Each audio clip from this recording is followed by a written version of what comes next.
in the LifeList today, I have Eleana, which I know because she's the amazing mind behind the London Small YouTubers Network. I am. Which I always mention about in the Goose. So you had this amazing idea of putting together the community, which I find so amazing because I've been in the YouTube community on and off for 5-6 years now. Yeah. And I've seen the different ways that it can go through. So whether you actually are on camera, I used to be off camera most of the time.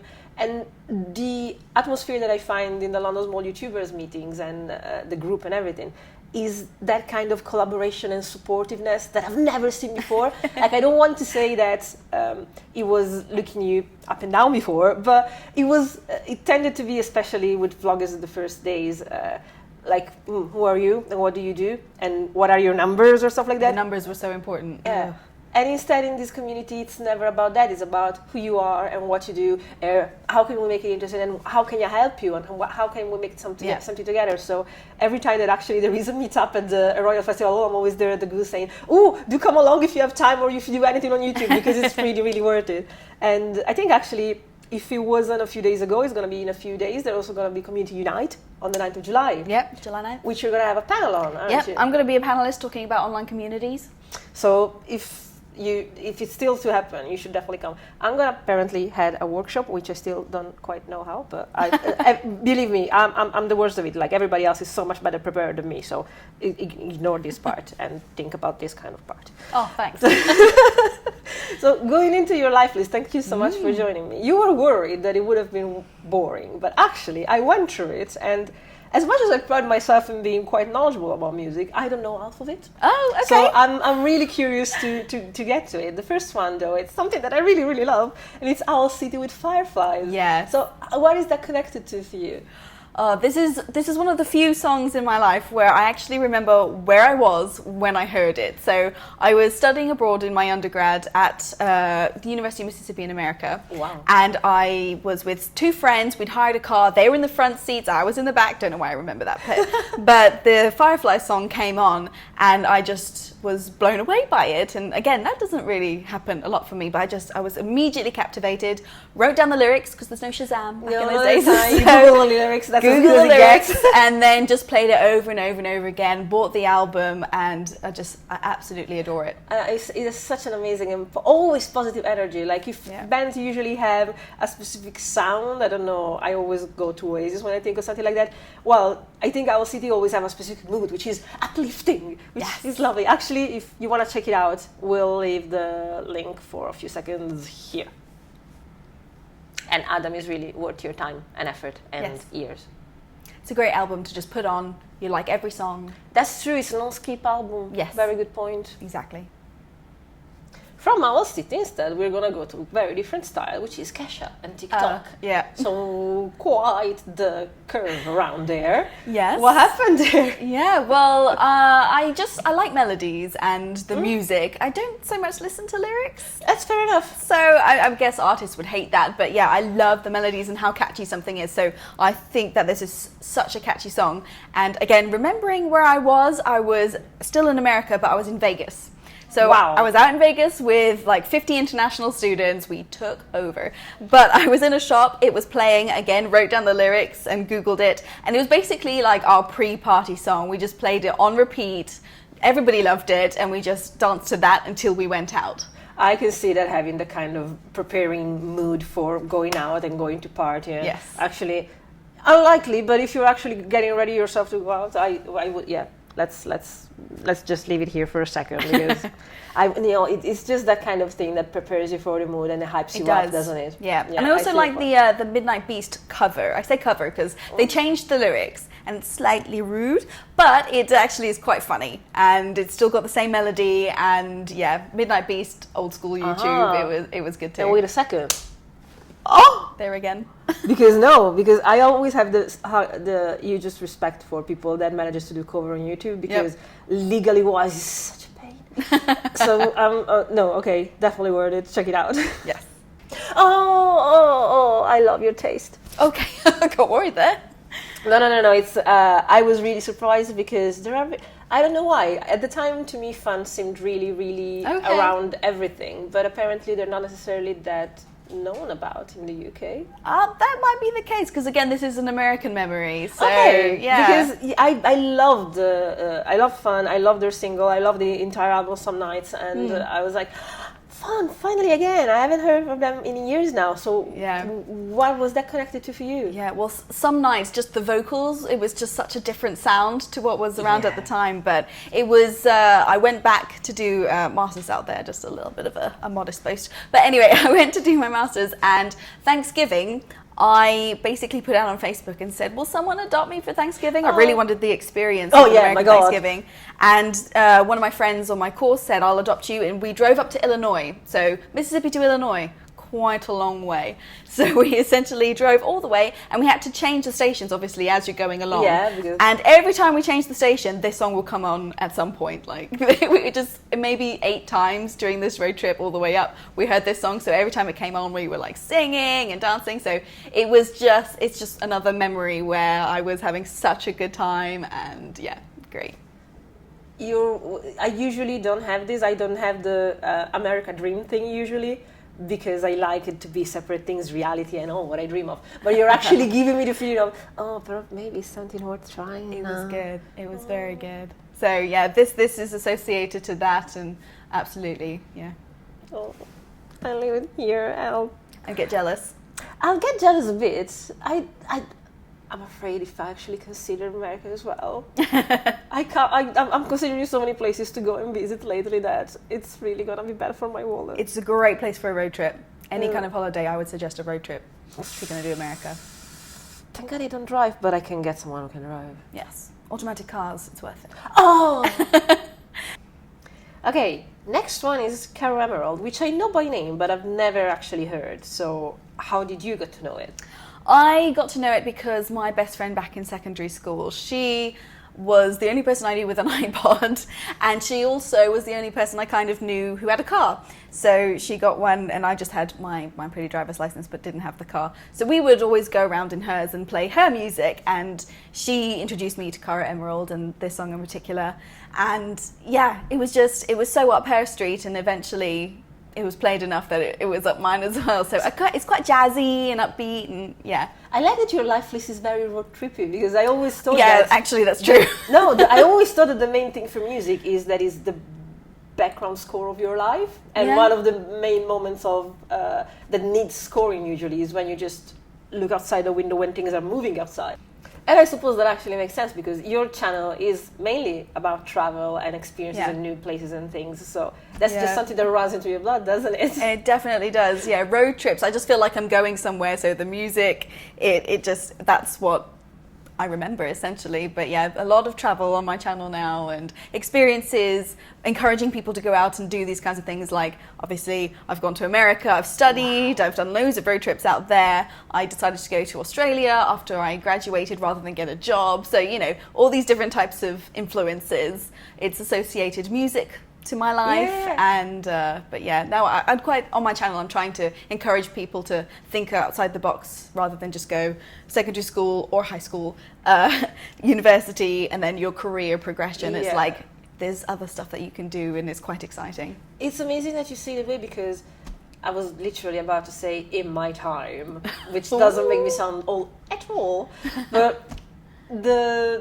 I've sort of done the thing about going around and seeing places, but in my time, you needed to have an excuse to do that, because if you were just telling your parents or people that you lived around that you were going to take time to travel, you were not seen in a very good way. So I always felt like, I had to justify my being around by doing things or doing stuff or connecting it to stuff. I really... I would urge anyone to just think, if I like that culture, if that makes me curious about anything, just go and check it out yourself, because otherwise the main representation that we have of things comes from media, doesn't it? And that's so it's better to experience it. I mean, I was just lucky because I grew up as an expat kid, so born in Hong Kong and travelled with my dad's job. So when I came to England, I was like, I'm not special anymore, everyone's just like me. So I already had that oomph to go, that drive to go. But I know that other people, it's a bit more daunting. So when when I was going to go to Australia, and I thought, well, I had a friend who's going to come with me, and then she dropped out. So to somebody else, maybe that would have been like, well, then I won't go. But I was like, nope, I'm going to go and do it. It's for the experience itself, rather than... So now I want to be like, guys, seriously, go. No, I hear you. It's the same excuse, but I came again to London with, like, I was supposed to come with a friend, and then I was like, well, I mean, though I can still find a job and do things, so I'll do that. Yeah. So no, it works. 10 years later, it still works. Okay, sorry, going back on track. Shout out to Caro then, and if you want to listen to the song, it's here. Yes. You will be here for 10, 9, 8, 7, 6, 5, 4, 3, 2, 1. The next one I shouldn't go so soft for, but it's Michael Buble. Yes. Which I have a soft spot for, because at some point I worked for his record company. No way! So when it was out, I think it was a best of, because it was the one with I Haven't Met You Yet. Yeah. And I was the one sending it out to radio stations, and I was like, oh, what? Never actually met the guy. Okay, seriously impressed now. Yeah, but never actually met the guy or anyone relevant in my time there. But it was always nice to be part of the dream machine that makes that thing out to the public. So I'm so happy to see Michael Buble here. Baby, you've got what it takes. Yes. What's the story? Story there is when I was living in Australia, I lived in a house with 10 people. In my room, there were 4 of us. So it was 2 bunk beds. Okay. And I was the last to go in, so I had to have the top bunk bed. But the other girls who were in there, one was from Korea, one was from Japan, one was from China. Heavy Asian influence there. Okay. So we played a lot of like Japanese music and Korean music, especially lots of K-pop. And I didn't really play my music because I quite enjoyed that music. But one day I did put Michael Buble on because it's, again, a really nice background music, not really skippable. So put that on, and it just blew my friends' minds. Like, they'd never heard him before. And we were up and we were dancing and just, had a really good time. So it was like, this is me giving back. I'm giving you Michael Buble. I mean, it's a pretty good one to give back, right? Yeah, it's yeah, I would be very, very happy. and yeah, it balances out K-pop I really like as well. I have a tick for actually, especially Japanese stuff, but we can get there later. So Michael. Michael. Yeah, you can't skip this one. No. Especially the song. This one's a good one. Michelle. Canadian, technically is Michelle. The next one, you got me steering for a second because I thought I knew it and then I don't. Because the song is Starlight, but by Televisor. Oh, yeah. I'd say Televisor, but I've never actually heard it said, so I don't know. Televisor. Televisor makes sense, yeah. There we go. I was reading the Italian way, I'm sorry. That still runs in my blood. I'm trying to do exfusion and stuff, but it doesn't work. So what's this song and where is it from? I actually heard it first in a Fun for Louis vlog, so I think he must have been at like a Playlist Live or a VidCon or I don't know, but it's the music he used over the top of like a little montage that he did. And I was just like, in my seat thinking, this is great. So it's quite like, I don't know, electronic? I don't know if that's the appropriate term for the music, but yeah, again, just liked it. It's more about like the beat and not the lyrics. I don't even think it properly has lyrics. So, but again, downloaded it just because I've heard it somewhere else and I've used it in videos and it's now, you can't because it's now not monetizable. I was gonna say, how did you manage? It wasn't originally. That's the problem I found with YouTube videos. I like find good songs and then I do it and then years later it says, you can't monetize this anymore. It's like, But this one was really great. It's so upbeat. It's again something where I love it in my car. Love it in my car. Again, I do understand the importance of having a score wherever you go, especially when the scenery changes, but you don't have the automatic music that comes with a movie. So you need to make that. Completely understand, completely agree. But it's quite different from Caro Emerald. Like, I do have some weird, like, diverse changes of music taste. Again, I love that. By what I've seen here, I know already that because we both like Owl City and Fun, I clearly like the kind of stuff that sounds good to you. But there are so many things that I don't know that I've never heard. So you'll be clicking on these links. So I can trust the fact that I can go and listen to this stuff. And it's very likely that we already have the same kind of ear. And because we like the few things in common, it makes sense that it can go over the other ones that I don't know. So hopefully. You just let me know what you think. I definitely. So Televisor. Which really, why do I have to read it in Italian? Televisor, it makes sense, not Televisor. Televisor Starlight, yeah. Yeah, for a second there I thought it was Muse and I was like, The next one is Song for Sophie by Dione, I want to say. Or Dione, maybe? I don't know. Again, something where I haven't heard anyone say it, but... and this one, I have no idea what we're talking about, so you'll have to walk me through it. Yeah, this is a song where it's nice and, I don't know, it's not soothing because it's slow, but it's just a really nice guitar, and the lyrics are interesting as well. And I know this one because my friend from Austria, I was visiting her, and she actually played this one when we were going around doing things. So now this is my song from Austria. Oh. So, you know when you just listen to a piece of music in a particular setting, and so now whenever I hear this, I think of mountains, and Yes. I think of, clear waters and all that kind of stuff. So I really like this one for just like chilling. It's a good chill song. Oh, no, I know the imprinting on songs upon the place much too well. I think I have a song for every state in Europe in that sense, when I was just going around for gigs, so I suppose it makes sense. So, Or Dione. Or Dione, we think. Song for Sophie. Song for Sophie. No, I was looking at the other ones to see if I know any of the ones left, but no, I don't. So the next one is by HeyHiHello. HeyHiHello. Right Here. Yeah. What kind of song is that?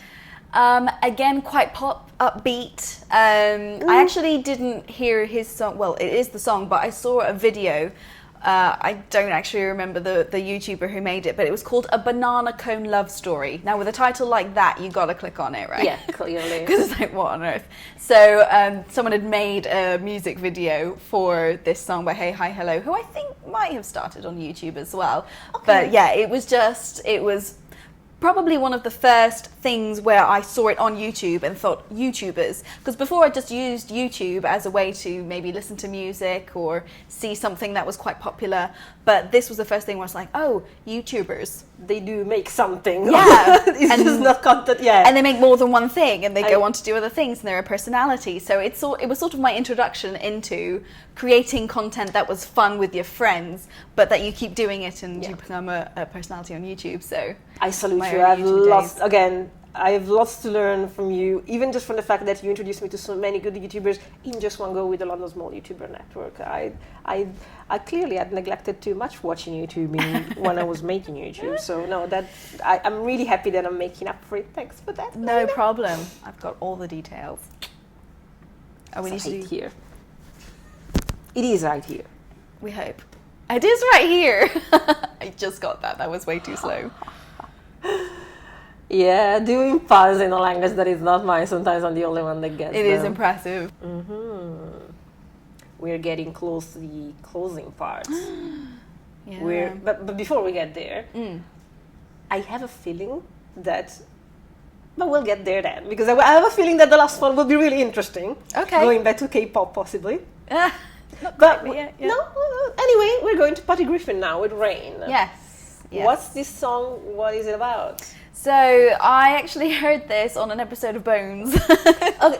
Great way to discover new music. Yeah. Music supervisor do an amazing job. Exactly. I support that. Yeah. So I rarely like or notice the music, which I guess is part of the point when you watch a TV program. Yeah. Is that you're invested in what's going on, but not the music. It just adds something. But I heard this song and I loved it, and it's kind of my go-to sad song, but not too sad. So if ever I'm just like, someone always has a sad song, right? So then they put it on, and it's about rain, and it starts with the sounds of rain, and it's just quite slow, and I like it. Breathe Me by Sia tends to be the same, and it comes from 6 Feet Under for me. So there you go. There you go. Yeah. So that's actually for you. Yes, I stole it. Wow. You have good taste. Well, here we go. We were recording as it stopped automatically. Perfect timing. God. I'm actually sorry that we're getting to the end, because I was having fun and I was discovering new things, and I always like when that happens. Okay, tell me the story for this one, and then I'll find an excuse to chat more. The last song is Konayuki by Renioramen. Something like that, yes. I wouldn't want to try and pronounce it without looking at it myself. Yeah, so, I mean, you're welcome to try. But... Yeah, it's Konayuki, Renioramen, something like that. Fair enough. Something like that. My Japanese is, So, Japanese song, and I actually did get it from a Japanese movie. So, okay. I think it was from the exchange of Buble, but no. No. Well, sort of. I think it was either before or after I found it on my own, because I'd always had this interest in Asian culture anyway. But originally I'm more into like Korean music, Korean dramas and Korean movies now. I was into Japanese movies and things in a big way. And there is a movie called 1 Liter of Tears. It's based on a diary by this girl called Aya, who actually had, I don't even want to say what disease she had, but yeah, I can't remember what it is. But she had this really debilitating disease, which eventually like eroded everything. Like she became unable to do anything for herself. And it was while she was a school child, so she was at secondary school, eventually had to leave it because she couldn't cope and did in fact die from it. And so it was a movie based on her diary. And this is a song that came from it. I realise now that we're actually ending on a really sad note, so I should have reordered this. But it was a movie where I watched the entire thing, obviously in subtitles, because I don't speak Japanese, but it made me cry, even though it was, a movie that I didn't really cry at movies anyway, but also one where I didn't understand the language, just reading subtitles. But it really, like this, oh goodness. But it really had this amazing impact on me, and this song is a major part of the movie.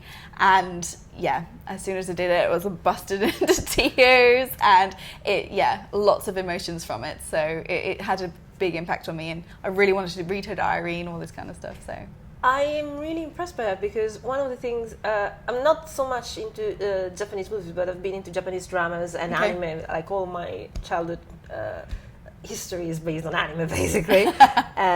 Culturally is what we got. And I know that when the actual dubbing or the actual way that things are acted in Japanese, it's with very different tones and emotions are delivered in a very different way. So it really must be something on a basic human level very well done to be able to deliver such kind of emotions regardless of the tone. A lot of the time, at least the Korean dramas that I watch, they're quite, there's lots of overreactions. It's like, oh, when really you wouldn't do that. It's a weird noise. The Korean, I've seen that. The Japanese ones tends to always be more, I'm not saying flat, but the way that the emotion is delivered, from what I understand even culturally, to be stoic. More polite or more stoic.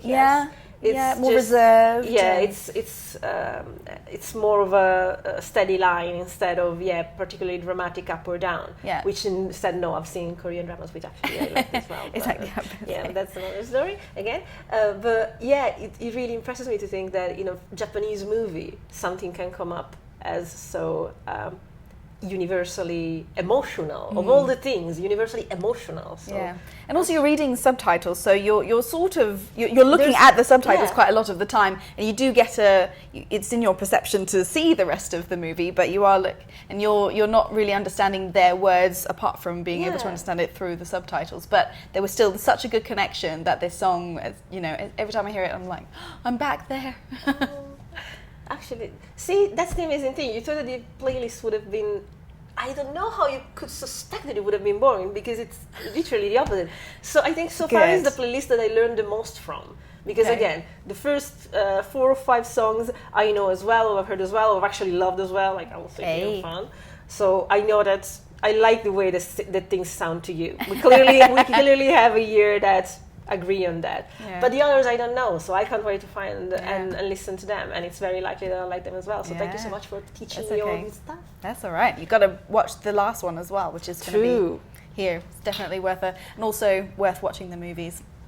You made me genuinely curious about that, because again, curious and conflicted, because I'm really bad with sad things. I know, I do like a good happy ending, but this one was good. Okay. Also, the happy ending comment might be a bit...